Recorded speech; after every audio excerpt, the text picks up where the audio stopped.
Good afternoon. Welcome into the Boulevard Brewing Company post-game drink after a 35-14 loss by Missouri to Texas A&M in a game that honestly wasn't really anywhere near that close. I'm never sure what to think of this show. It usually ends up with me kind of trying to talk you guys down and tell you it's not as bad as it seems and there were things to like and all that. Today might be different because I think some people will try to cling to the fact that after the first quarter, this game was 14-14 and Missouri had some chances and the score doesn't look that bad and this and that. If that's the way you want to feel, you're welcome to feel that way. I just happen to wholeheartedly disagree. Interest of full disclosure, I've had my column written since halftime. To me, if the race is over 15 yards in, it doesn't really matter what you do in the last 85 yards. In the first quarter of back-to-back SEC games, Missouri has been outscored 49-3. In the last three quarters of those games, there has not been 1 second where it appeared Missouri was going to make a game close. They are coming out of the locker room unprepared, undisciplined, and uncompetitive. This can't be explained by a mere talent gap. It's no longer okay to just say, well, the old guy didn't leave anything. That doesn't explain what this team has done the last two SEC games. I thought when they came out and said they really liked the competitiveness and they saw a lot of good signs in the defensive line after the North Texas game, I thought that was overselling it to try to convince us and themselves that anything had been fixed. That looks like it's accurate after today. Very little was fixed, to be quite honest. This was a team that can't stop anybody on defense, that doesn't really have any sort of a big play threat on offense, and that has one high-level player at this point in time on either side of the football, and that's Tyler Beatty. That game for most of today looked to me like Texas A&M was going through a spring scrimmage against, I don't know, like some Division II team in Texas. Missouri wasn't competitive. It was in any sense of that game. At no point. They didn't make A&M work. That was easy. And A&M is a good team, don't get me wrong. They're not elite, they're not great, but they're a good team. They're a better team than Missouri. But this was, you thought you wouldn't see Tennessee happen again, and for all intents and purposes, Tennessee kind of happened again. I know the final score was closer. But the first quarter of this game was every bit as bad as the first quarter of the Tennessee game. And again, just nothing after that mattered. The last three quarters of this game today didn't matter. It was over after, it wasn't over after 15 minutes. This was over after 7 minutes, guys. Before we get rolling, I do want to give our thanks to Boulevard Brewing Company for being a sponsor of this show. Every single week, we take your calls. We break down the game for as long as it takes. That is doable because Boulevard has been a partner of ours for a couple of years now. Obviously, they've got plenty of good beers. It's getting, hey, their Bob's 47, their Oktoberfest is out now. It's getting into like stout territory, some bourbon barrel quads. They've got all those. They also have the cork seltzers, the fling cocktails. Any of that, you guys can get that at any grocery store in town. I actually saw, for those of you who are trying to cut down on the alcohol consumption, they've got a non-alcoholic IPA coming out pretty soon that I think might be worth trying for those who want the taste of beer without the beer. So all that stuff from Boulevard, we appreciate their partnership and their sponsorship on this show. We are going to get into your comments and your calls and your questions in a minute. I do want to tell you, when I put up the phone number here in a few minutes, I ask two things of you. First of all, just wait for me to call out your area code or your phone number. And second of all, when you call in, wherever you're listening, whatever, please put it on mute. We can't have the echoes. We can't have the kids screaming in the background because I don't have the ability to mute your line. So I need you to be able to mute yourself until it is time to talk. Otherwise, I'm going to have to end up cutting you off. We will get to the calls in a minute. Just want to look at some of the numbers. Missouri is season low in total offense at 328. It really, nothing worked. I mean, Tyler Beatty had a really nice 32-yard touchdown run. There were a few plays here and there. But overall, saw a lot of drops today. Saw some just really bad throws, like Connor Bazelak was just off target. Saw some miscommunication. Saw 2 first-quarter interceptions. Could have been 3 if not for a defensive penalty. A&M had 431 yards. It was largely only that because they only had to throw for 148. Because as the guys on the SEC halftime show said, I don't really know why you do anything except hand the ball off against Missouri. A&M ran for 283. They averaged 6.7 per carry. Just giant gaping holes again. Just guys not touched. It's the talent. It's the scheme. It's everything. Let's look at a few more, deeper stats. Zach Calzada was fine. He didn't do anything, and he didn't really have to do anything. Isaiah Spiller 20 for 168 and a touchdown.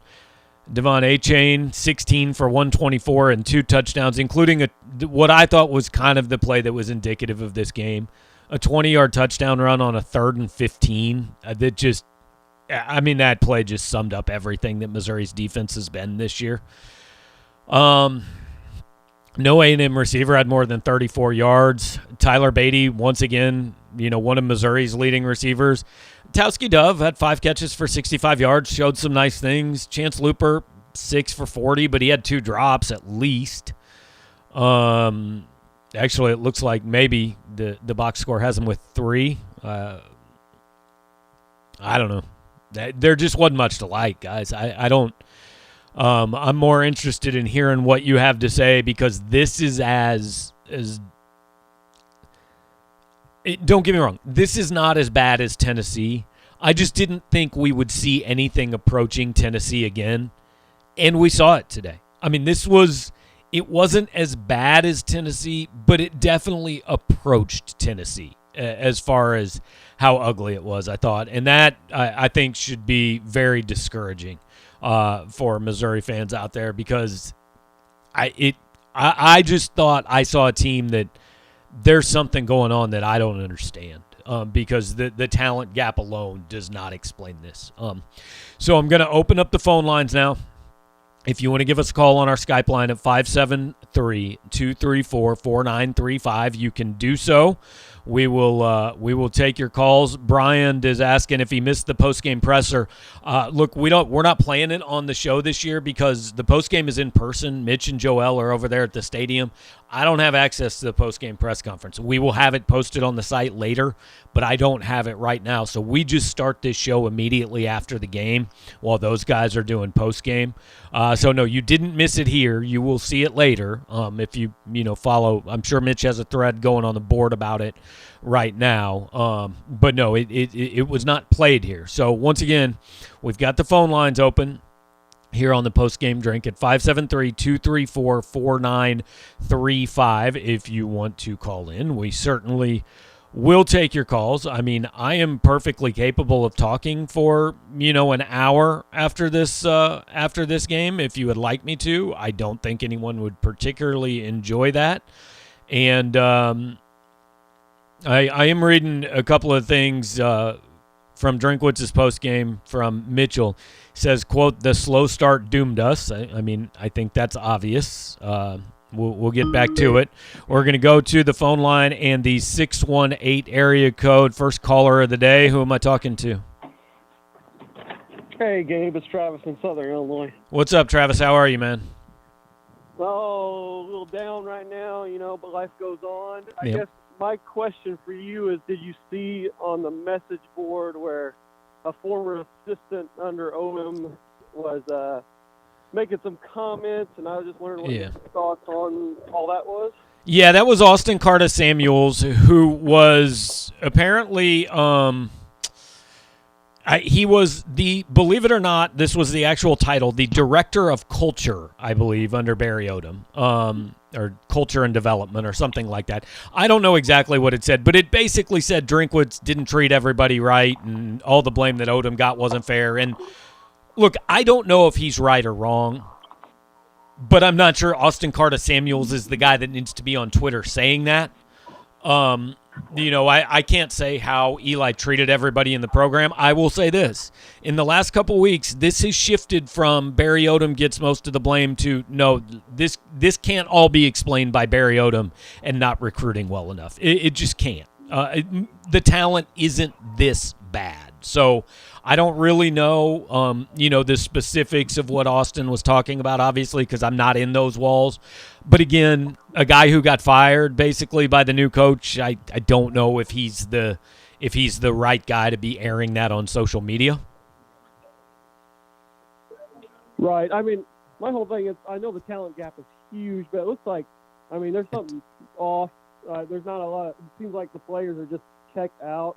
I didn't know if something weird was going on behind the scenes. I just didn't know what was going on. Yeah, that's basically what I wrote my column on. I don't know either because I'm not in those walls, right? I have heard nothing that leads me to believe there's some mass mutiny or anything. But watching that game, it is very – I said in the second quarter to some people, I said, this team looks broken. Like, it just, something is broken here. And I don't know what it is, but this is not explainable simply by they have better players. It's more than that at this point. Yeah, and the game was over halfway through the first quarter. It's hard to watch a football game, and you just know that the game's over. Yeah, and it's the second time in 3 weeks that's been the case. 7 minutes and 5 seconds in, it was 14-0, and you knew Missouri had no chance to win the game. And A&M knew it too. Yeah. All right. Thanks, Gabe. I appreciate it. All right, Travis. Thanks, man. Thanks for the call. And let's stay on the phone lines. 314 area code. You there with me? 314. Do I have you on the phone? Hey, yeah. My name is Paul. How you doing? Not bad. What's going on, man? How are you, Paul? I'm doing all right. I'm just here to kind of complain about what I just seen. Yeah. Like I was just listening to you. It's more than just Barry Odom's recruiting at this point. I'm wondering at what point you're going to realize maybe playing a 4-3 defense is better than running a nickel defense. And at what point are you planning to take out the quarterback when you see that he can't throw the ball on the line at any point in the game, whether it's a 5-yard pass or zip the ball in there? 5-yard pass or 20-yard pass. When they're playing two safeties over the top, you can't just lob the ball up there and give him a chance to pick it off almost every time. I don't know what you think about that. I'll just listen. Yeah, as far as the 4-3 versus the 4-2-5, different defensive schemes can work. I'm not against the 4-2-5 as a concept, but what Missouri's doing this year clearly isn't working. So if you want to change it, fine. And I honestly kind of feel the same way about the quarterback. Up until today, I've said, look, he's fine. I don't think it's his fault. Even after today, yes, Connor Bazelak deserves some blame, but this team has bigger problems than the quarterback. But also after that first quarter, I think it was time to just try something different. I don't care if it's Brady Cook. I don't care if it's Tyler Macon. I don't care if you go to Bazelak and say, look, you're going to start next week, but we just need to see if we can get a spark from something because this isn't working. He was bad today. From the very beginning, he was bad. The offense just didn't. They've looked. I don't know what the right word is. Disinterested or incapable or frankly kind of boring the last few weeks. I don't really know how the right way to put it into words. And I don't think pulling Connor Bazelak and inserting one of the backups is going to fix everything that's wrong with this team. But I also would not have been against it today the way things were going. I'm not sure what has to happen to get a look at another quarterback. But it seems pretty obvious it's not going to happen this year. So I think Paul was just going to hang up and listen. But overall, Paul, I agree with your thoughts, man. I think you're straight on. Again, I don't know that the defensive scheme is the problem, but the one they're running isn't working. So do something different. I don't care if it's a new scheme, if it's new players. I don't care if it's like you blitz all 11 guys on every snap, whatever. What you're doing isn't working. So trying something else, the only result that could come from trying something else is that also didn't work. And that would be fine.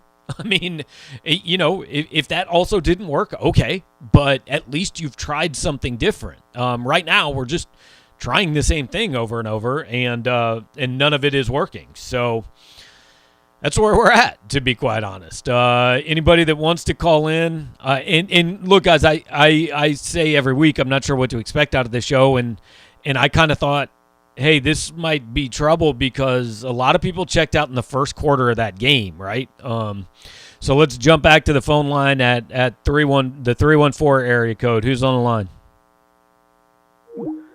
Hey, Gabe, this is Jeff in St. Louis. What's up, Jeff? How you doing, man?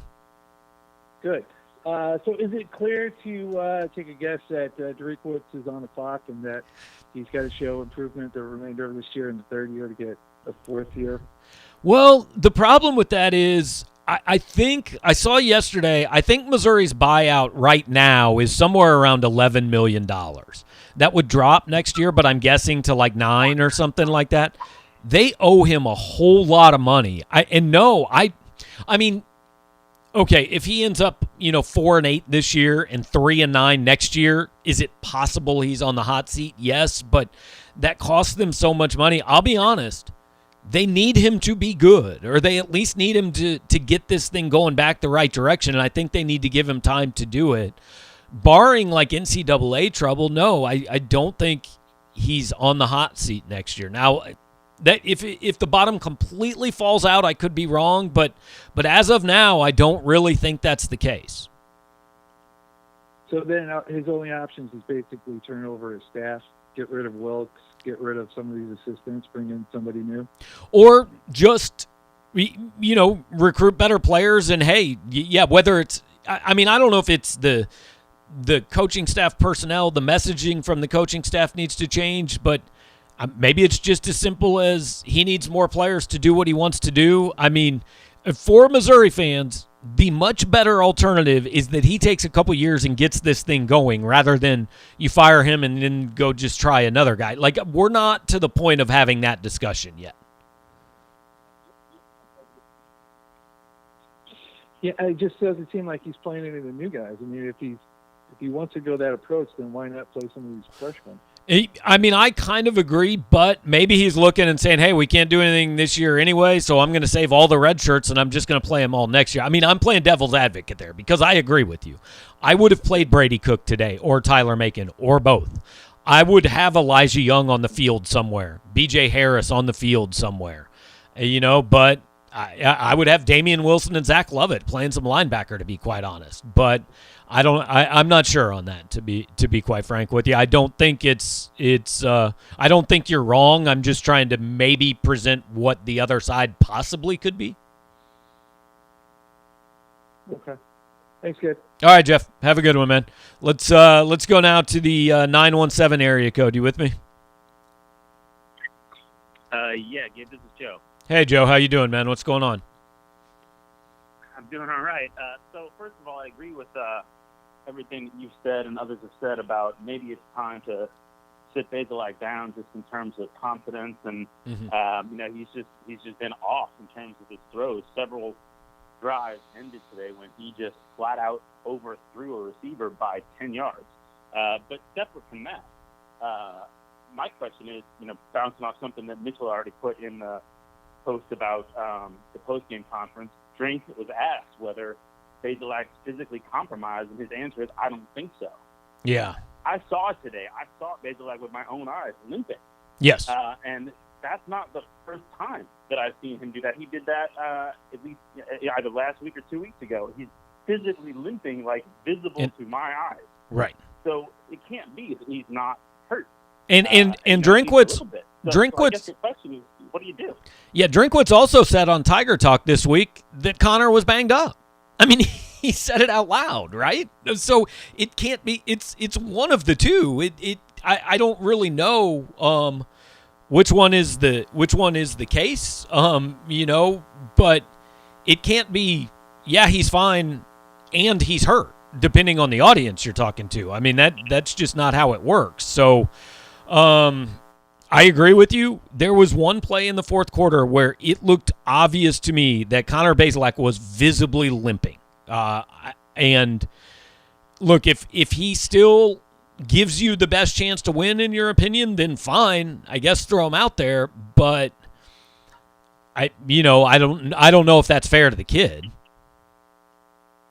Yeah, I mean, look, I'm not an expert on quarterback play, but it seems to me like one of the issues with him overthrowing receivers might be that he's not comfortable planting on that leg, right? Like, that might be part of it. And, we've talked about this before all season, but, he doesn't present any sort of running threat at all. Yeah. And I don't know if that's just because of where he is naturally or whether that's because also of him being banged up. But I think at this point you got to take a look at putting somebody else in there at least until he can get his head on straight and maybe try to get healthy. Yeah, I agree, because I think at this point you're right. I think confidence is an issue, and you wonder about just long term.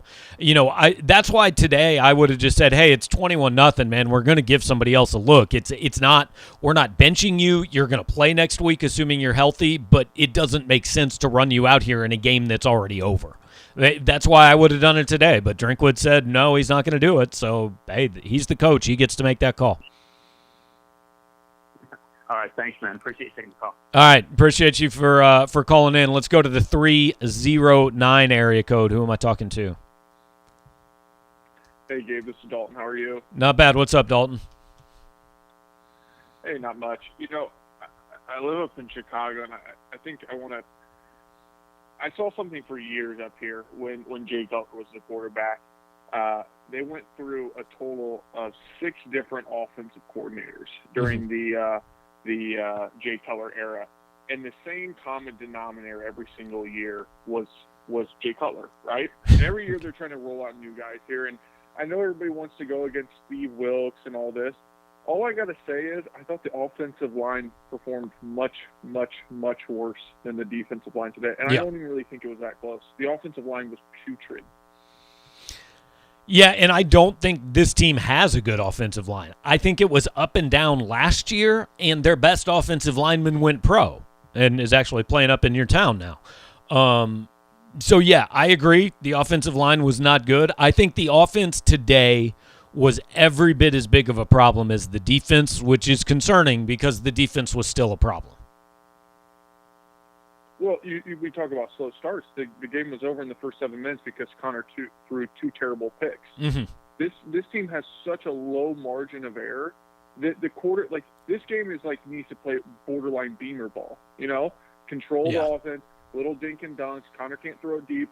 Don't make the team, if they're going to score a touchdown, make them go a 10-play, 12-play, 75 yards. You can't give them 2 picks in the first 7 minutes. I mean, the game's over. Yeah. I mean, that's where the game was over. It wasn't, the defense gave, the defense, we know what the defense is. Okay, we don't need to talk about the defense. We know what it is. The offense can't have Connor out there throwing 2 plays, past the sticks, and they're both picks. I mean, it can't function. Yeah. Look, you're right. Yeah, and I was just going to say, I don't know if you saw the ESPN comment during it was sometime after that 3rd and 17 play, but basically they essentially said that Drink essentially begged Steve Wilkes to come out of retirement. And I got to be honest, I've watched DeMonte Cross, Barry Odom, Ryan Walters, now Steve Wilkes. I've seen 4 different players to kind of go back to that Jay Cutler. Mm-hmm. The players are the same. I'm not saying that everything's about talent, but we got to stop just trying to change over new head coaches or new defensive coordinators every other year and think everything's going to be okay. Like, it's a Jimmy's and Joe's game. And I'm still seeing Chris Turner, who's been with 3 different defensive coordinators in his 6th year playing at Mizzou, still making the exact same mistakes he was making 4 years ago. So at what time do we start saying, hey, you know what? Maybe it's not the guy that coached in the NFL. Maybe it's actually some players that are truly not SEC caliber players.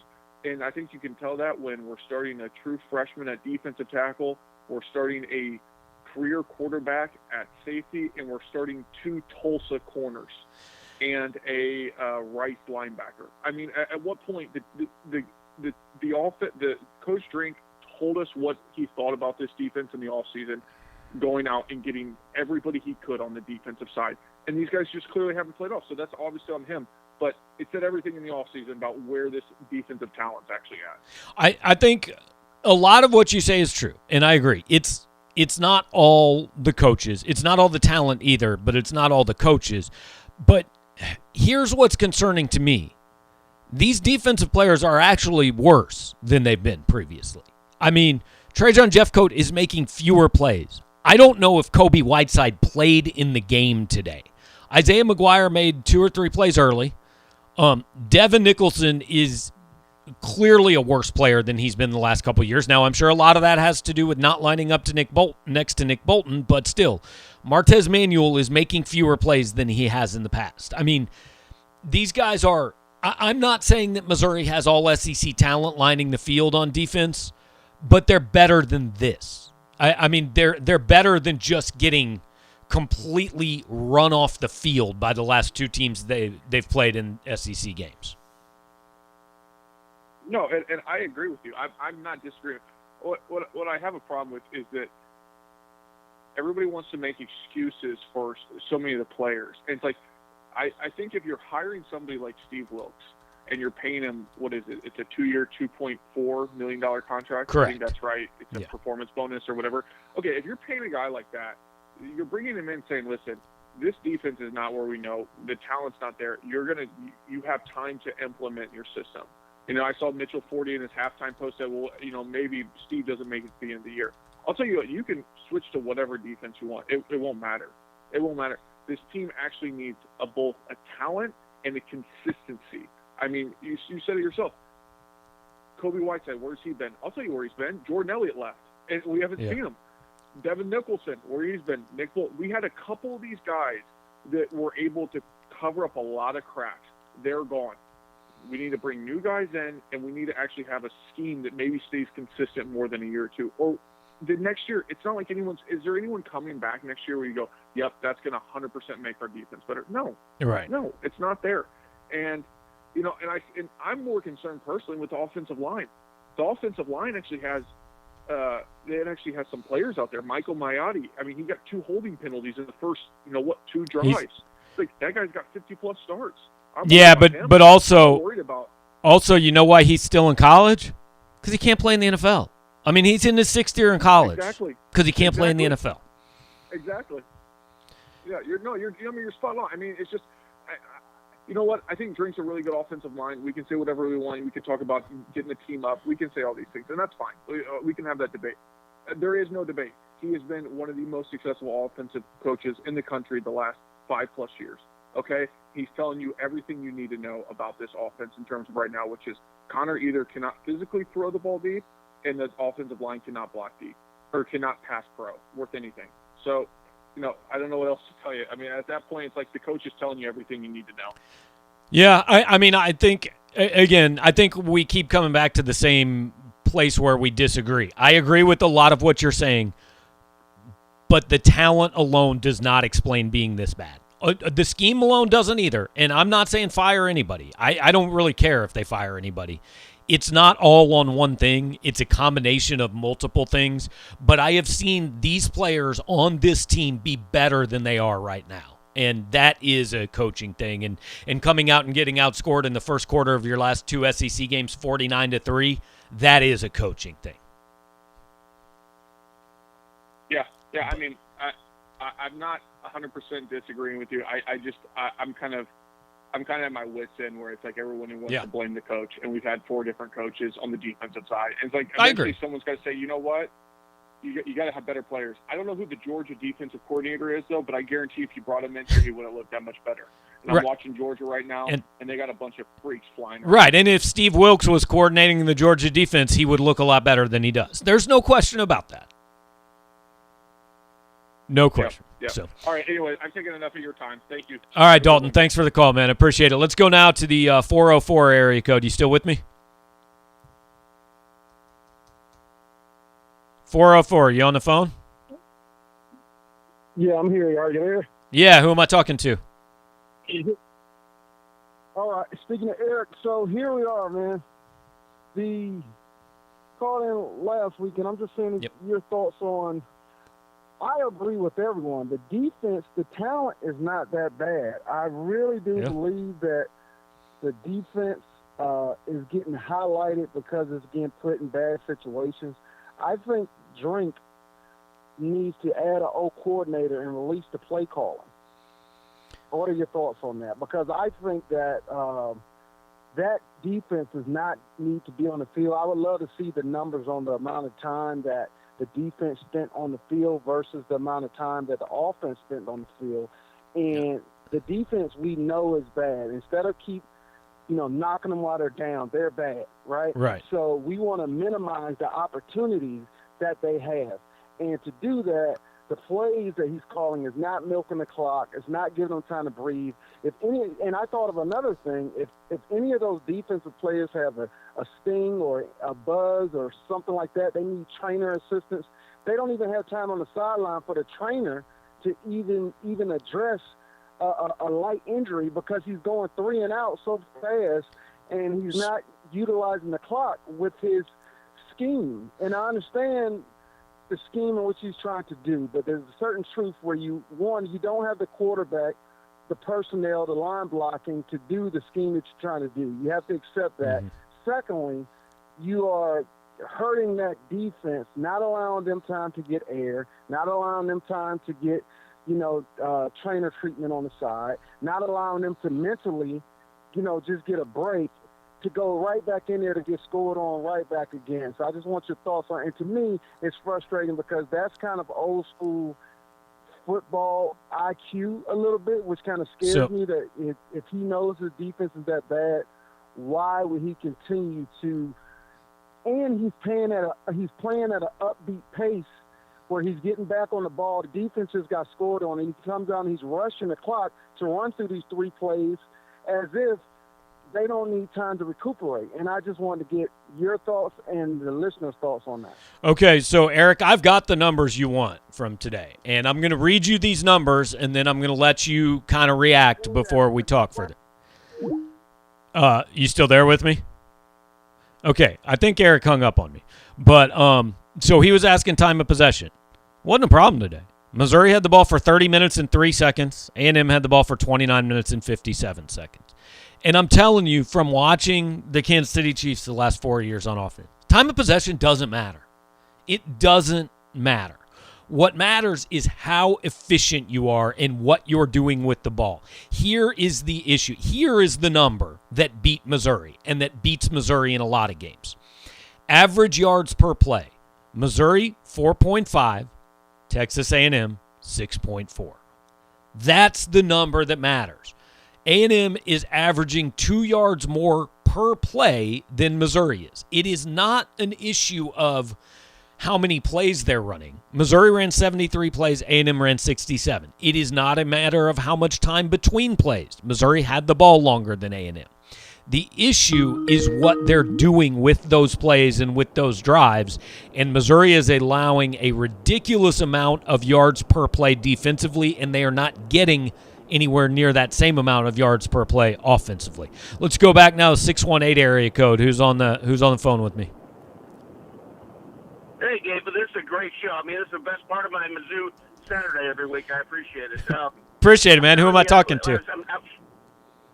My name's Keith. I'm on my way back from the game in Columbia. I'm heading back to St. Louis, and it occurs to me how it's not quite as crowded each Saturday because you're going to get fewer and fewer people to make these trips with this kind of performance going on. I was sitting there with myself and a bunch of alumni today, and we're watching the game, and there's just right out of the bat. I mean, later on they seem to give a little effort after the second half, to start the third quarter, but there just didn't seem to be any effort that first quarter, same as the Tennessee game. You mentioned how badly they got outscored. And I just, I mean, we're just sitting there. The group of us is just ready for Drinkwitz to be gone. I mean, the guy might be able to recruit, but it's obvious he's not any kind of game day coach. Yeah, I mean, I'm just going to be honest. You can't fire a dude every 2 years. Like, you're never going to be any good if you do that. I understand that the general college football fan these days, the reaction is, if we're not as good as we think we are, we have to fire the coach today. This is not exclusive to Missouri fans, and Keith, I'm not trying to insult you by saying that, but it is the general sports fan reaction. This isn't going to work if they fire somebody every 2 years.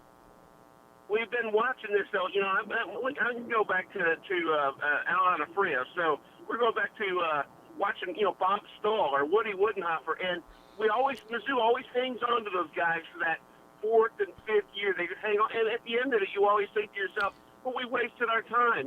Bloody hell, we should have gone ahead and cut bait when we had a chance. All right, Keith. Maybe we need to be a little bit more ruthless. Keith, let me ask you a question. Would you have fired Gary Pinkel after he went 5-7 in 2004? It was his fourth year. He'd had 3 losing seasons. He lost 6 games in a row that year. Would you have fired him? That's a great question. That's a great question. I understand where you're coming from. I tell you what. In hindsight, it's hard to say. I would say this: he didn't seem to have teams that came out and didn't give effort like Drinkwitz does. That's the difference. Maybe. I'll say that last game in 2001 was a 55-7 loss to Michigan State. It was his first year. The 2004 season, I remember that was the year where, Damian Nash was in a fight with the offensive coordinator. Missouri blew, they got up 14-0 on K-State, lost 24-14. I mean, that was a bad year. And now I will say this. I wouldn't have fired Gary after 2004. I'd have fired him. I honestly thought it might be better to fire him after 2012 because I thought that was a program on the decline. I was 100% wrong on that. And look, I'm not saying if you keep Drinkwitz that he's going to turn into Pink. I have no idea. You might keep Drinkwitz in 3 years from now. We might be looking at a dude that's 10 games under 500, and you might be absolutely right. Hey, we should have fired him 3 years ago. I don't know. I'm just saying. Well, first of all, again, Missouri owes him $11 million if they fire him. There is zero chance it's happening. Zero chance. Not very little chance. Zero. It feels like Bob Stoll 2.0. It just does. I understand, and you might be. Mr. Offense, I could go out there and take it to anybody. I'm this great offensive mind, but I'm really not. You might be right. Now, I'll say here's a difference. When I watch, because I grew up on those Bob Stoll teams, and they actually did have pretty good offense. Like Kent Kiefer throwing to Lindsey Collins and Damon Mays and Byron Chamberlain and A.J. Ofadale. That was a fun offense to watch. Now, they couldn't stop anybody. They got beat 48-44 a lot. This team right now, I'm not seeing the offense. Now, that doesn't mean that Drinkwitz doesn't know what he's doing, and once he gets his guys, it won't get better. But, look, I understand. You may be right. You may be right about Drinkwitz, and in 2 years, it might look like it should have been a move that was made today. I'm just telling you, there's zero chance it's happening for at least he's getting this year, he's getting next year, and he's probably getting the one after that. Yeah, no doubt. Well, I love the show, though, Gabe. Thanks. All right, Keith. I appreciate it, man. Thank you. Appreciate everybody who so far has been a part of it, and certainly welcome you to call in. And look, I appreciate Keith and Eric and all the guys who have called in. This has been very reasonable discussion, right? Trust me, I am as down on this team as you are. You're going to know that when you read my post-game column. My post-game column is going to make people over at the football offices fairly unhappy with me, I assume. That's fine.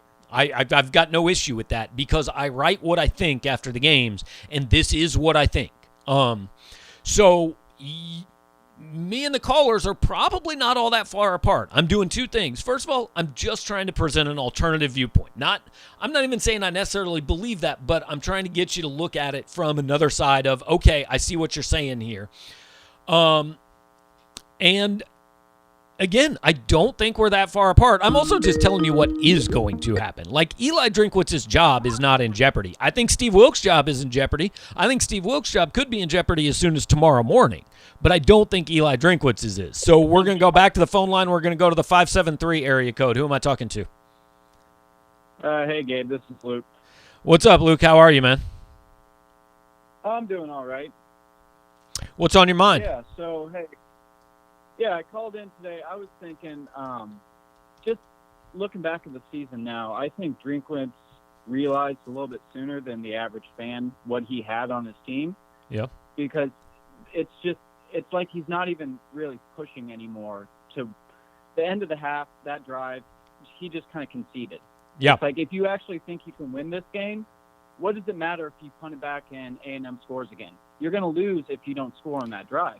Yes. Like, he just seems like he's trying to get to next year where he can. And even I've been following the press conference kind of on Twitter a little bit, and he seems to be more candid than he has before, and is just talking about recruiting. He knows what he has. He knows. He realized that a long time before we did, Mm-hmm. and this is just him trying to bridge that gap between when he thinks he can get the players to run his scheme on offense. He thinks he can get the players on defense to not get blown 5 yards off the ball every play. It seems like he's just given up a little bit on the season, whereas the fans still want to see more. Yeah, I think giving up might be a little bit too strong of a term, but I understand where you're coming from, and this is what I wrote in my column that's going to go up after the show. At one point, part of it I said Drinkwitz had so little faith in his offense that after taking over on his own 18-yard line with 1:28 left in the first half and all 3 timeouts, he called 2 running plays followed by 2 passes to the running back. He had no belief his team could go score. There was also a point where I think the game was 7-0, and Missouri was facing a 4th down and manageable. And they came out, and I'm not sure if they were going to snap the ball or not. They got a false start and didn't snap the ball. First of all, I thought they should have snapped the ball. Second of all, even after the false start, I thought they should have gone for it, because I've seen this team play enough to know that it did not matter if they got the ball at midfield or at the 1, they were going to score. And they did. They went on an 89-yard drive. And I understand going on 4th and 7 from your own 42 reeks of desperation. This is a desperate team. I thought they should have gone then. Now, I understand no coach is going to do that. But I think overall I'm agreeing. I don't like the term given up. I'm not going to accuse Eli of that. But I think he is very much – I think he managed today to not get beat too badly more than he managed it to win. And I understand why that would upset people. Yeah, and that's probably too harsh of a term to say he gave up. I mean, there's still – he's still got players out there trying hard and pushing. And I felt that today – you mentioned that today felt like Tennessee. I didn't feel like that. Tennessee – after they got punched in the mouth, it felt like everyone on the team gave up. Whereas today, even though they were down 21-0, they were still able to come back, get a score. They made it to the point where A&M had to score to keep the lead comfortable. Whereas Tennessee, it was just Tennessee could have stopped scoring after midway through the second quarter, and they would have won by still 14, 20 points. Whereas A&M still had to go out and make some plays. Okay, so here's where I'm going to disagree. They got that Tennessee game to 28-10. Tyler Beatty scored. And I remember thinking, hey, if they can get a stop and a score, they can maybe make this interesting. Tennessee went right down. It was 35-10. Today, it was 21-0. Missouri scored, made it 21-7. You said, okay, maybe if they can get a stop, A&M scored on the next drive. Defense got a couple stops in the third quarter. Offense did nothing with it. This was the only difference in this game versus Tennessee to me was that A&M was not quite as good from the middle of the second quarter to the middle of the third quarter as Tennessee was. But I'm not up for giving Missouri a bunch of credit for continuing to try, because I think that's the bare minimum expectation. Well, it is, but we saw a team that stopped trying 2 weeks ago. So that's fair. I guess we're going from that to here, then I'll take improvement where I see it, even though it's not much. But I'd say, kind of in closing here, the bye week couldn't come at a better time.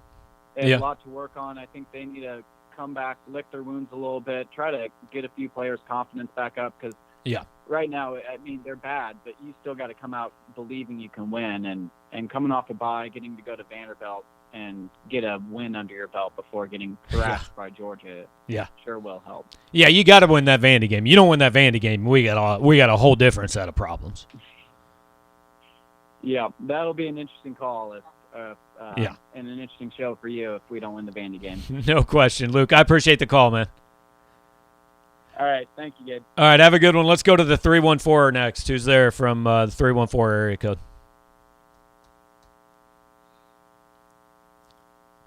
$314, you still with me? Okay, nobody from the 314. What about the 417 area code? Who's there? Hey, Gabe, it's Stuart in Springfield. What's up, Stuart? How are you, man?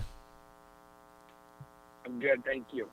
I think people thinking that Drake should get fired is just, off their rocker. You're not going to fire a coach after 17 games. Correct. I think it's just not gonna frustration. happen. Yeah. I think what we're angry about, what I'm angry about is, all these schools are getting transfer players. They're able to play immediately. Mm-hmm. Everybody we lost, it seems like they're all starting on a winning football team somewhere else. And the ones that we're getting in, Drink's hand-picked transfers, they're no good. They're worse than what we lost.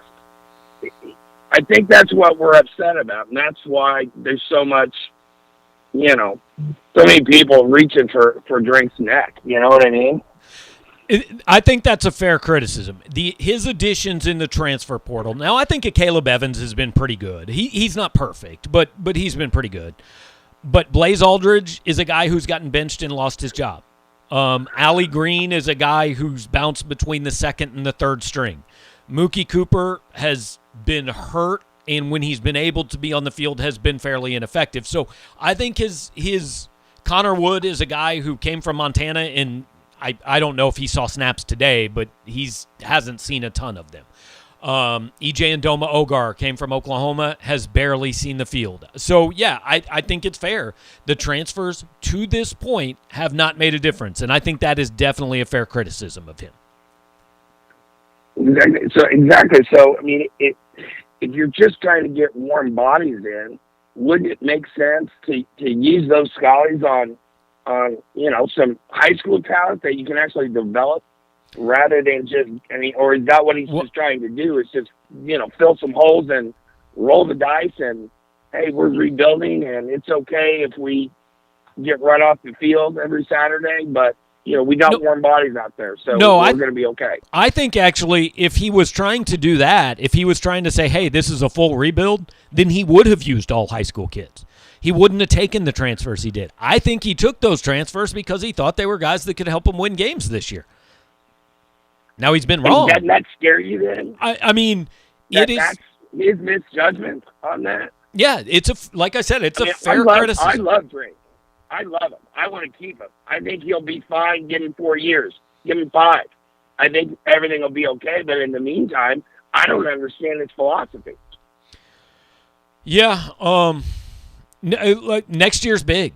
Next year is huge. There have to be big strides. Because this year, at this point, the best you can do this year is get back to the point where everybody's like, yeah, you were treading water.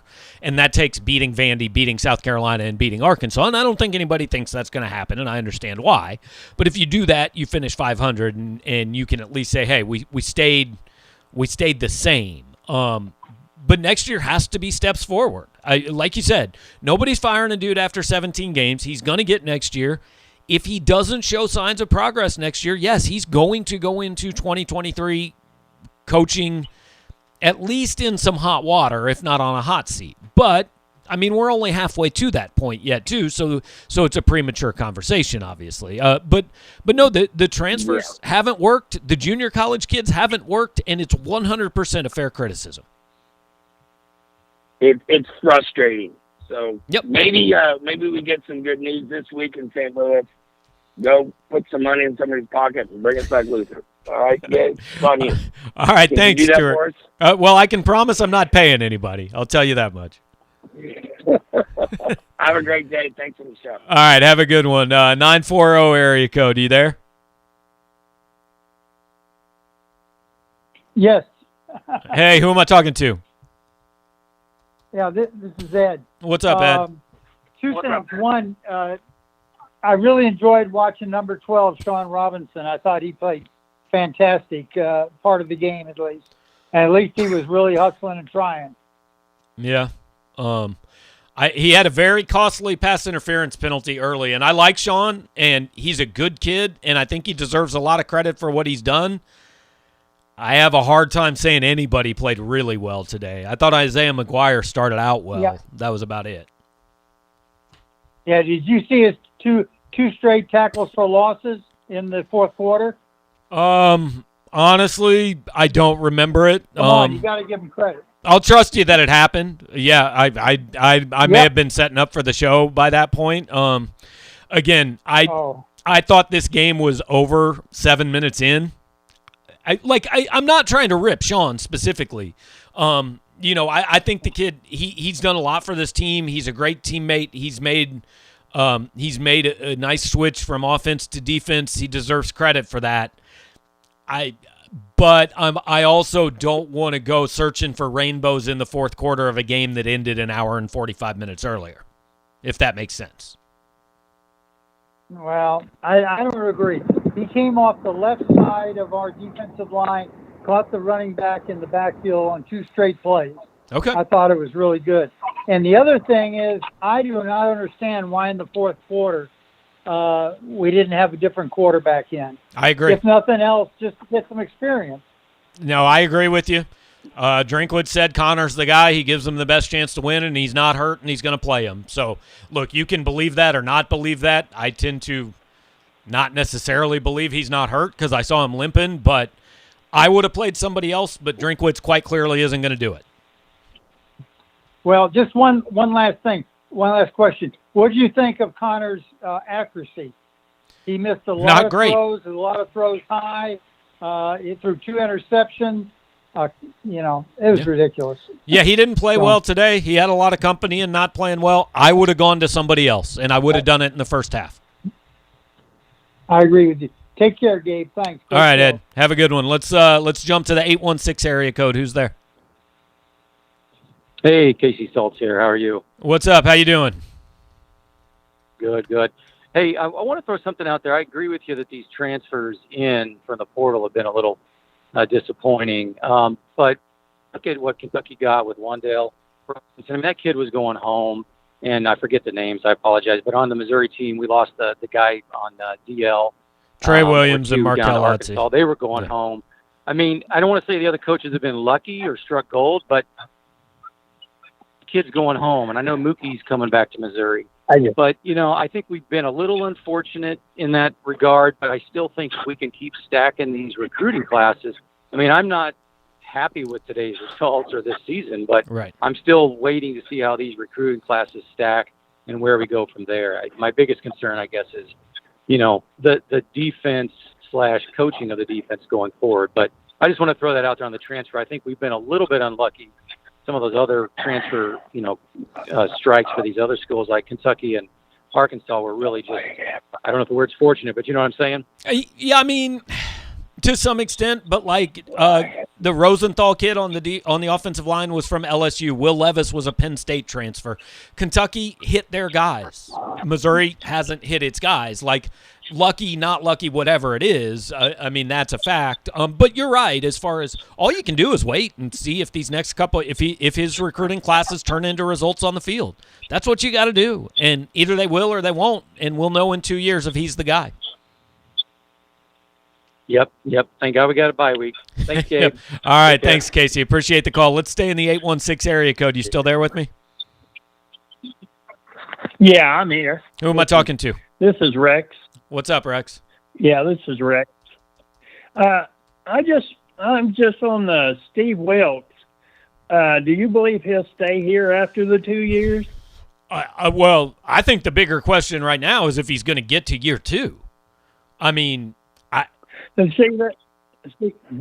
don't know, honestly. That's my point. That's my point. I don't believe he's going to stay here at all after 2 years, even if we was to keep him. So I don't understand, why they're hesitant, of getting rid of him. Well, I mean, they're hesitant because it's been 7 games, and also because if they fire him, they're going to owe him approximately $1.8 million or something like that. And they just paid a defensive line coach to quit working, and they've been in the red for the last 5 years. I mean, that's a hard sell for Eli Drinkwitz to go to a new AD and say, hey, I need you to give me $2 million to fire two guys I just hired 7 months ago or 9 months ago or whatever it was. That's a tough sell, man. And also, again, it's been 7 games, and we can all come to some agreement that it's not 100% coaching and it's not 100% talent. Where you fall on that spectrum depends on your point of view. But Drinkwitz, I think, I don't know. I think he's going to give Wilkes the year. I'm not 100% sure of it. I think it's less likely he's here at the end of the year than it was before today. Yeah. Well, I only had one other thing is I don't understand not playing like in the second half the other running backs. Yep. Because next year Beatty's gone. And, we're going to be up the creek. Yeah. If we don't get some of these guys playing. Yeah, I mean, Michael Cox had 2 carries for 24 yards today. He was the only backup running back. Elijah Young, I don't know. I'm just assuming at some point soon we're going to see his name in the transfer portal because he doesn't play anymore. B.J. Harris played last week. Now he didn't play at all this week. I don't know. I agree with you. I think more guys should be getting experience, not just at running back, but at a lot of positions because this game was over in the second half. Like, there was a chance to play other guys. I would do it. He didn't do it. He's the coach. I'm not. Yes. One other thing. I think Horn can maybe bring in some competition that we really need. Yeah, Horn. In the quarterback room next year. Tyler Macon, Brady Cook. Look, I think it's an open job next spring. I don't think there's any question about it. 3 weeks ago, I wouldn't have said that. But at this point, Connor Bazelak, he's not the biggest part of the problem, but he's a part of the problem. And I think he's the starting quarterback the rest of this year. But going forward, hey, if somebody can come in and beat him out in spring ball, then they're going to get every chance to do it. Well, I appreciate it, Gabe. All right, Rex, I appreciate the call, man. Thanks a lot. All right, we'll talk to you, Rex. Do we have somebody else from the 816 on the line, or is that it? Okay, that's we've got the line clear now. So if you do want to call in, the line is clear, 573-234-4935. I think everybody's kind of in the same place here, right? We're trying to assess blame, and some of it goes to the players, some of it goes to the coaches, some probably goes to the scheme. Nobody's getting fired today. Well, I shouldn't say that. Eli Drinkwitz is not getting fired today. I'm not going to guarantee you that Steve Wilkes isn't. I don't know. It's possible. I mean, today didn't do anything to convince me that they've got the right guy and they're running the right scheme. But we've hit a point where we want somebody to pay with his job every time some doesn't go right. And it doesn't necessarily have to be that way, right? I think we are waiting for next year, and we are waiting for the year after that, and it sucks. Nobody likes to do that. But this guy is recruiting at a level that hasn't been done here before, and so he's going to get the chance to coach his guys and see if he can turn them into a good team. Firing him today doesn't make any more sense than the people who 4 months ago wanted to give him a lifetime contract because he had a top 20 recruiting class. And there were those people. And if those people say they didn't want that, they are liars. There were those people, they were posting on our board. It was dumb. It's every bit as dumb to say that he should be fired today. I mean, it's, there's middle ground here. And I know that's a hard, here's, I think, the hard thing for Missouri fans.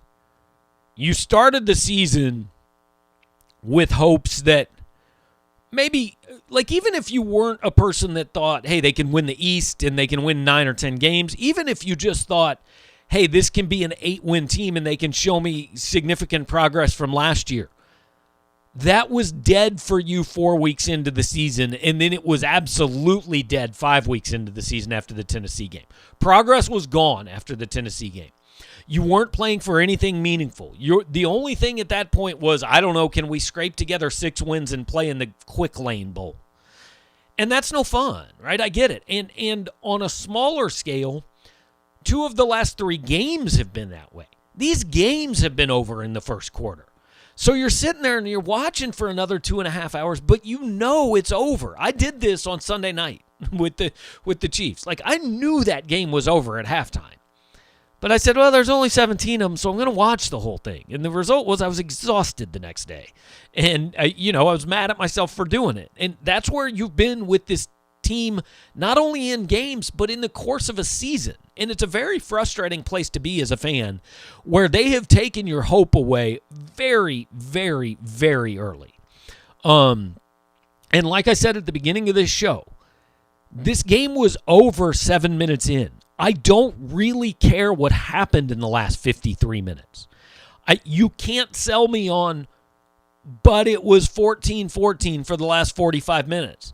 Yeah, but it was only 14-14 for the last 45 minutes because the first 15 were so uncompetitive that the last 45 didn't even matter. So let's go to the phones again. Let's go to the 573 area code. Hey, Dave, it's Brett. How you doing? Hey, Brett. What's going on, man? Oh, not too much. Just got back from the game. So a question for you. Obviously, Wilkes' hire does seem a little... doesn't seem like it's going to work out. Yeah, it's very questionable. If we're going to let him go, would it have to be this week? I mean, if you're going to put somebody in, I don't know how much of a scheme change you can make, but wouldn't you give somebody 2 weeks to kind of do something? I mean, after this, really, if you let him go, what's going to change? I don't know how somebody that's already coaching the system does anything different. Yeah, I don't know what your thought is on that. If a move is going to be made mid-season, I would expect it is made tomorrow or Monday. If he's the defensive coordinator on Tuesday morning, I think he's probably the defensive coordinator the rest of the year, because at that point you're 2/3 of the way through the season. And like you said, I mean, hey, there's a bye week. Now, if a move is made mid-season, they're just hiring an interim guy. I assume it's going to be Charlie Harbison would be the interim defensive coordinator. It's not like they're going and bringing Gene Chizik out of the SEC Network studio or bringing Will Muschamp off Georgia's staff to come coordinate the defense. If they fire Wilkes, make no mistake, it is an internal promotion to an interim DC for the rest of this season, which is why, is that worth it? I don't know. Does it change? Like, I don't think you're going to change the whole scheme or, maybe a new defensive coordinator. I mean, they fired the defensive line coach. That obviously made, a ton of difference. But if they fire the defensive coordinator, one of the guys on this staff is going to be in charge of the defense, and he might do something kind of like, okay, this guy and this guy, you're not playing anymore, and you're replaced by that guy and that guy. But it's not like they're going to go from a 4-2-5 to the 46 defense overnight or anything. Yeah, that's my thought too. I guess it'll be interesting to see if anything happens Monday. I'd like to hire in the off season. Some of these running plays where you can see 10 yards of daylight. It's crazy, and I do think there's a talent deficiency, but I think it's a little of both. So yeah, you and me are on the same page. I mean, it's not that it's not just the yards they're giving up. It's that in a game of two-hand touch, Missouri would give up 21 points. It's crazy. Right. Yeah. All right. I love the show, Gabe. I really appreciate it, man. All right, Brett. Thanks for the call, man. Appreciate you being a part of it. And if you guys want to call in, certainly feel free. I think a lot of people are kind of thinking, well, yeah, I agree with that. I mean, like, there's only so many ways to assess this and break it down, right? Missouri got run off its home field for the second time in 2 SEC games. So far this year, they've beaten Central Michigan by 10, SEMO by, I don't remember how many and don't really care, and North Texas by 13. They're 0-3 in the SEC. They've only been competitive in one of them. They lost to an ACC team. It was in overtime. They were close. And so how different does this season look if they make one more play against Kentucky or if they make one more play against BC or maybe even both, right? It looks a lot different. But it's like last year, Nobody wanted to acknowledge how different does last year look if they don't make one play against LSU and they don't make one play against Arkansas. I mean, that's the difference between a good season and a bad one is 2 to 4 plays. And Missouri hasn't made those plays. And the disappointing thing is in the last 2 losses, they haven't even been close, guys. These games have been over, like legitimately over midway through the first quarter. It is very, very difficult to be 7 minutes into a football game and the game's over. But it was today. I mean, it just, at 14-0, there was no chance. It was over, and it's tough to watch. I'm sure it's tough to be a part of, but I want to roll through while we've got a break. And again, I'll leave the phone number up, actually. If you guys want to call in, feel free to call in. So I'm going to get that number back on the screen, but I want to roll through some of the comments. Michael's asking, are the decisions different with a new athletic director now in charge? Eventually, maybe. But Eli Drinkwitz is not getting fired this year. I mean, he's just not. Desiree Reed-Francois is not going to fire him today. Or this season. There's zero chance he gets fired at the end of this year. It would be idiotic if he got fired at the end of this year. And I'll tell you right now, if she fires him, I'm going to write a column saying she's terrible at her job. But she's not going to fire him, and I'm not going to have to write that column. So, no, not after this year. And almost certainly not after next year. Now, again, there are things that can change that, right? NCAA violations, or if he's 4-8 this year and 3-9 next year, maybe we're having a different conversation. But he's going to be here, for at least this season and 2 more. And then at the end of 4 years, we can kind of make an assessment of where he stands and if he needs to get year 5. Let's go back to the 309 area code. Who am I talking to? Yeah, this is Dave. What's up, Dave? How you doing, man?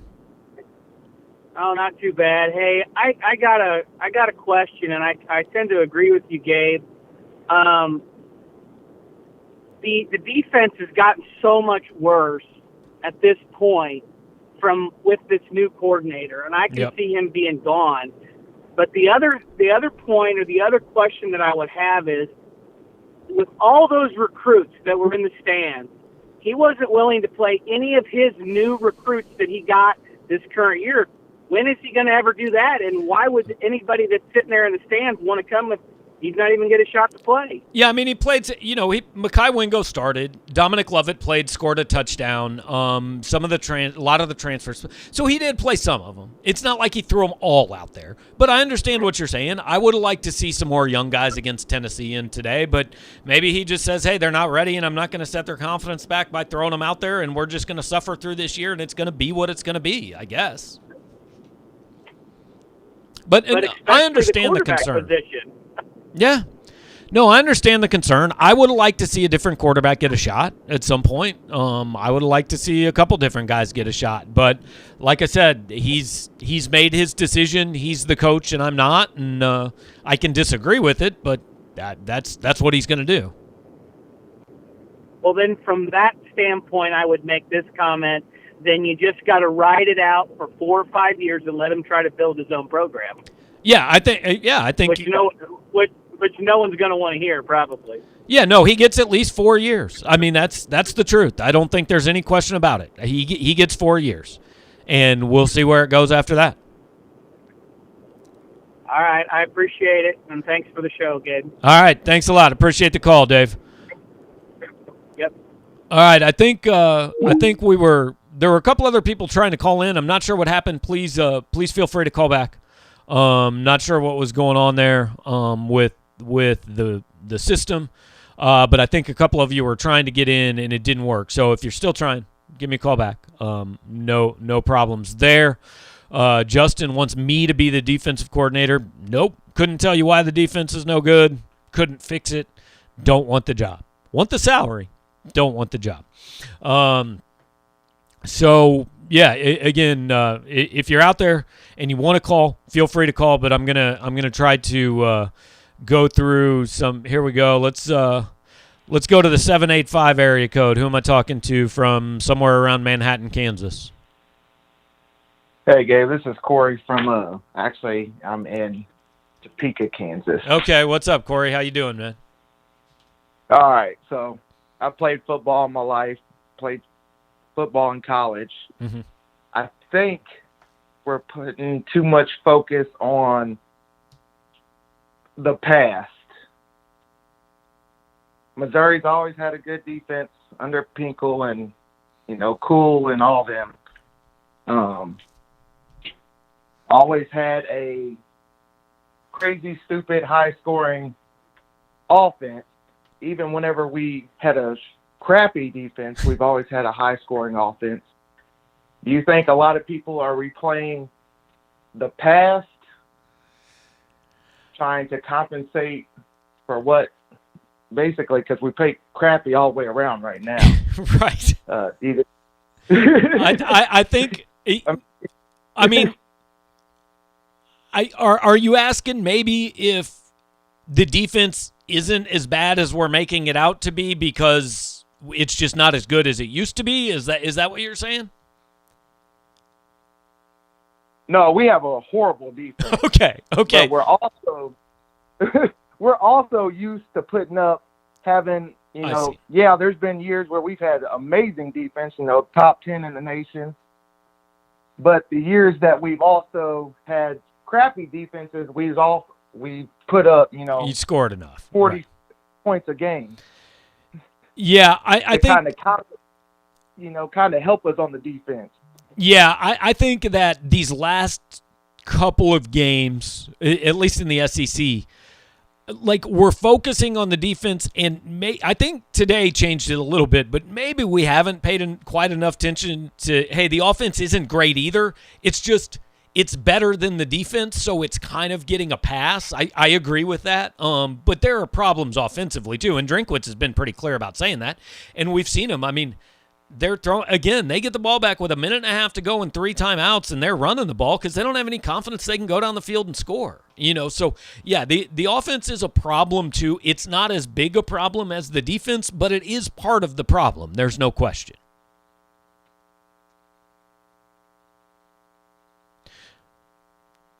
Corey, you still there, man, or did I lose you? Oh yeah, I'm still here. Yeah. So that's where I'm at. I agree with you mostly, I think. And, everybody, I have to go against you because I know you wanted Bazelak out of the game. Yeah. But the kid can clearly play. Everybody has a crappy game. That's not going to be his only crappy game. Right.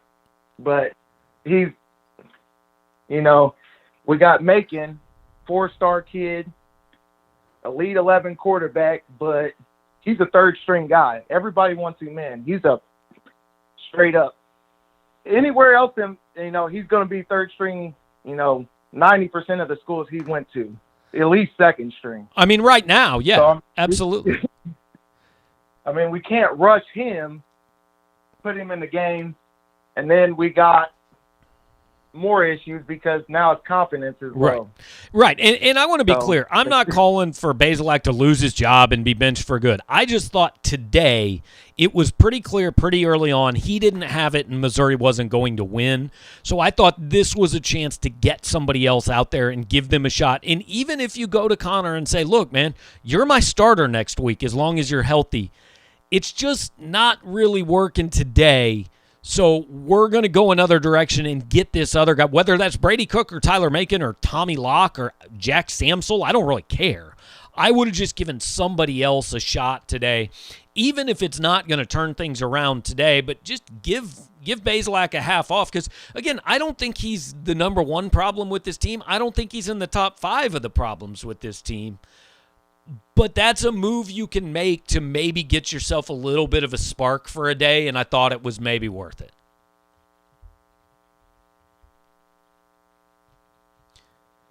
All right, so Corey, appreciate the call, man. Thanks for being part of the show. And again, like Connor Bazelak is starting for me at quarterback next week. I want to be clear about that. I'm not trying to bench the kid. I don't think Missouri does have a better option. Now, that's based on pretty limited knowledge, but I've seen some practice. I've seen Brady Cook and Tyler Macon probably more than most people watching this show have. I think Bazelak's their best quarterback right now. I don't know if he'll be their best quarterback next year or the year after that, but I think he is right now. I just would have given somebody else a look today.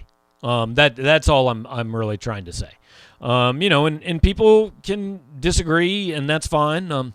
Michael brings up a point. Great coaches show improvement in the second year. I mean, sometimes, yeah. I'm going to go back. Maybe on Monday, I'm actually going to go back and look at like year 2 for some guys that ended up succeeding and see how that compares to year 1. But I know, like Gary Barnett has said, I had this discussion with Stephen St. John on the radio last week. Gary Barnett has said oftentimes the second year is the toughest year because you come in year 1 with no expectations and nobody knows what to expect, and then you kind of set some expectations, and year 2 is oftentimes a lot harder. And that has certainly been the case right now for Drinkwitz. I don't think there's any question there. Georgia is going to beat Mizzou by 70. Yes, they certainly could. Apparently that's 14-0. Heard during the broadcast that Mizzou has had only 2 years that we've had a winning record in the SEC. Yeah, that's right. First 2 years. 7-1, and then I think 6-2. And since then, Missouri has not been better than 4-4 in the SEC. So that's 15, 16, 17, 18, 19, 20, and 21. This will be the 7th straight year, assuming they don't go 5-0 from here on out. And I'm pretty sure they're not going to. So that is accurate. Everyone keeps clamoring for Macon over Cook. I've thought Cook looks sharper than Macon in the limited time we've seen both of them. Look, that's about recruiting stars. I mean, that's the truth. And it's maybe about some people who saw Macon in high school, too. And Macon may be better than Cook. I'm not saying he's not, but I tend to agree. I haven't seen anything that proves to me he definitely is. Drink seems too pragmatic to let anyone bring him down. Why the loyalty to Bazelak? Too focused on the defensive problems, really. Look, maybe he's looking to not create a quarterback controversy, right? Because I truly, again, I think Bazelak gives this team the best chance to win today. So maybe he thinks that too, and he's looking at it and saying, all I'm going to do if I play Cook or Macon is just create this thing that doesn't need to be created. I think that's possible. I don't know. I'm just kind of throwing it out there. Let's see. Anything else? I think we've at least caught up on a lot of the questions that have been here recently. So, yeah, guys, I mean, this feels a little Groundhog Day-ish, right? We all saw it. We all had a long time to process it because it was over the game started at 11. It was over at 11:30. So it feels a little bit like we're just saying, we all saw the same thing. And it's not getting fixed this year. Now, it can improve this year. You need to come out. You need to beat Vandy in 2 weeks. And then you need to survive against Georgia. You need to compete against Florida. You need to beat South Carolina. And then you need to take your chances against Arkansas to try to get to 6-6. And again, I understand if you're watching this why you're saying, shut up, that's not going to happen. I understand. I'm just painting that's kind of the yellow brick road here, right? You beat Vandy, you beat South Carolina, you don't get run completely out of the stadium against Georgia and Florida, and then you go take your shot at Arkansas, and who knows? That's the goal. It's all that's left that can be salvaged. It's not where anybody wanted to be, least of all, I'm sure, Eli Drinkwitz and everybody in that room. Today was bad, and I'm not going to try to sugarcoat it. I actually think it was worse than a lot of you think it was, to be truthful. So I'm going to have a column that probably will be up on the site within half an hour. Mitch and Joel will have stuff from the stadium. We'll have plenty more coverage tomorrow morning. Missouri's 3-4, and it gets a week off. And we'll see where it goes from here. Is it possible they make a move at defensive coordinator this week? Yeah, I think it's possible. I think it's possible tomorrow or Monday. I don't know that. If it doesn't happen tomorrow or Monday, I don't think it's going to happen this year. But I do think it's possible. So we will follow that the next couple days. We'll have all kinds of coverage. We're going to try to be in touch with as many of the recruits that were here this weekend as we can. We're going to East St. Louis on Tuesday evening to cover Luther Burden's announcement. And that could lift a whole bunch of spirits here in just, 72 hours or so. So that's where we're at. I really do appreciate you guys being a part of this. This show only works if you guys are watching and you guys kind of are a part of it and make it go. It doesn't work with me sitting here talking to myself for an hour and 25 minutes. So I like doing this. It gives me a chance to kind of process and hear what you guys are thinking before I write a lot of my post-game stuff, and I think that's helpful, and I think that helps our coverage on the site. So keep an eye out for what Mitch and Joel have. And, hey, it's only 3:52. There's a lot of good football left to watch on TV today. Go get yourself some Boulevard. Boulevard Brewing Company sponsors this show each and every week. They've got all kinds of beer. I'm preferable to the Space Camper and the Tank 7, but they've got a lot of other good stuff. They've got the Fling cocktails. They've got the Cork Seltzer. All of that is good stuff to help you drown your sorrows for the next few hours before Chiefs football team tomorrow at noon or whatever other football team you might be watching. So appreciate you guys being a part of it. Plenty more to come on the site. We will have this up as a podcast. If you're listening on the podcast, make sure to leave us a 5-star review, make some nice comments, share the show. If you're watching here live on video or on the video replay, give us a thumbs up while you're watching, subscribe to the channel, and join us. We got streaming stuff every day, all week, and will during the bye week too. So thanks for being a part of it, guys. Missouri, once again, a 35-14 loser to A&M. Off this week at 3-4, licking their wounds, back for Vandy in 2 weeks, and we will talk to you another time.